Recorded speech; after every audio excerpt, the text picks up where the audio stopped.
Di semua sudut hidup kita, mari kita jadikan arena pencarian, menemukan diri kita, khususnya kedalaman diri kita. Ada cerita banyak di pencarian, misalnya saya ambil satu ya. Cerita tentang Majnun. Dulu kita pernah membahas Laila Majnun. Ada seorang yang melihat Majnun main-main tanah, mengayak tanah, jadi mengurai tanah. Kemudian orang ini lagi ngapain sih Majnun ini? Apa sudah gila beneran dia? Terus dia tanya, Majnun, apa yang kau cari? Jawabannya Majnun, aku mencari Laila. Ini aneh ya, Laila itu ya kan sosok perempuan, sudah dewasa di rumahnya. Tapi Majnun membolak-balik tanah, mengayak tanah untuk mencari Laila. Orang itu tanya lagi, lu terus apa kamu berharap menemukan Laila di situ? Jawabannya Majnun, aku mencari dia di mana-mana dengan harapan mendapatkannya entah di mana. Berarti ini sebenarnya kisah tentang mencari Tuhan. Jadi bagaimana kita menemukannya? Di mana? Di mana saja dalam hidup kita bisa jadi jembatan, bisa jadi sarana untuk kita menemukan Tuhan. Jadi mungkin lewat peristiwa-peristiwa, mungkin lewat momen, mungkin lewat yang kita rasakan, yang kita pikirkan, yang kita lihat. Mungkin lewat alam, mungkin lewat orang lain dan lain sebagainya. Bisa jadi jalan untuk menemukan Tuhan. Sepanjang kita memang berniat, kita bisa menemukannya. Tapi kalau tidak niat, pikiran kita masih kemana-mana, masih banyak keterikatan-keterikatan tadi, ya sulit. Kita bisa menemukan Tuhan. Menemukan Simuroh, kalau versi burung-burung tadi. Jadi lembah pertama yang harus dilewati adalah lembah pencarian. Lembah kedua. Lembah kedua ini adalah lembah cinta. Cinta ternyata di lembah kedua. Mungkin kita membayangkan di lembah terakhir, enggak? Cinta di lembah kedua. Di lembah ini cinta dilambangkan dengan api dan pikiran dengan asap. Pikiran tidak bisa tinggal dengan kedunguan cinta. Cinta tidak berurusan dengan akal pikiran insani.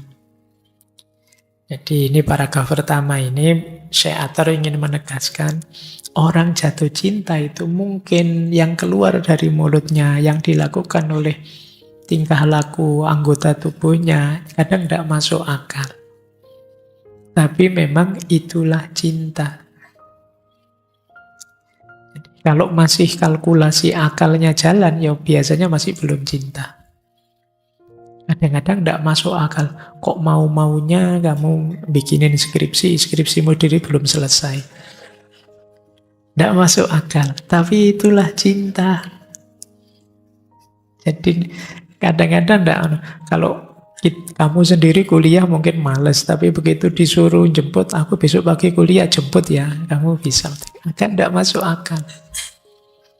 Segalanya kamu berikan dan kamu tidak dapat apa-apa, dan itu tidak masalah, tidak masuk akal. Tapi itulah cinta. Kalau kamu sebut orang yang mencintai seperti ini, itu kedunguan. Makanya beliau menyebut kedunguan cinta. Ya memang cinta itu sering tidak masuk akal. Baik, ya meskipun nanti ada bagian-bagian di mana akal kita libatkan untuk mewujudkan keinginan membahagiakan yang kita cintai. Dilanjutkan begini di lembah cinta. Bila engkau memiliki penglihatan batin, zarrah itu atom. Dari dunia yang kelihatan ini akan tersingkap bagimu. Bila engkau memandang segalanya dengan mata pikiran biasa, engkau tidak akan pernah mengerti betapa perlunya cinta. Pandangannya orang yang mencintai pasti berbeda dengan pandangannya orang yang tidak mencintai. Ketika aku mencintaimu, maka saat melihatmu yang ada di pikiranku adalah apa yang terbaik yang bisa aku berikan padamu.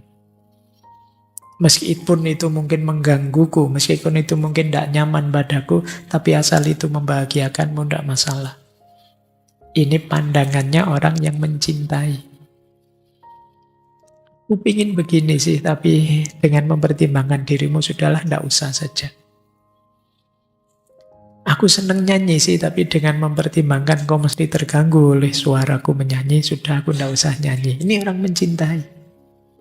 Jadi yang dipertimbangkan selalu yang dicintai. Makanya banyak ulama menyarankan kita melihat segala sesuatu dengan ainur rohmah. Dengan mata, dengan pandangan orang yang mencintai. Karena pandangannya orang yang mencintai itu selalu orientasinya ingin memberi yang terbaik bagi yang dicintai. Dan ini ada di lembah yang kedua. Ini agak lebih berat dari yang pertama. Karena yang pertama ada pengorbanan melepaskan. Yang kedua ada keinginan membahagiakan. Melakukan yang terbaik untuk yang dicintai. Kata Syekh Attar, hanya dia yang telah teruji dan bebas dapat merasakan ini. Ia yang menempuh perjalanan ini hendaknya punya 1000 hati. Karena setiap sebentar dia dapat mengorbankan satu. Kalau hatimu kecil, hatimu sempit, sulit kalian menghidupkan cinta. Untuk mencintai kalian harus punya 1000 hati. Setiap saat harus kamu korbankan satu-satu untuk kebahagiaan yang engkau cintai.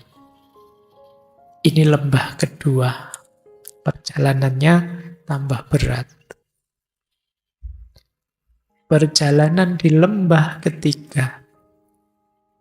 Lembah ketiga yang harus ditempuh adalah lembah kesadaran. Lembah kesadaran, kadang ada yang menerjemahkan keinsafan. Ini maksudnya dekat dengan kalau kita pakai istilah ma'rifat. Kesadaran akan hakikat hidup ini yang sejati hubungannya dengan Tuhan. Kata Syekh Attar, kesadaran dapat dicapai dengan beragam cara. Sebagian menemukannya di mihrab, yang lain pada arca pujaan.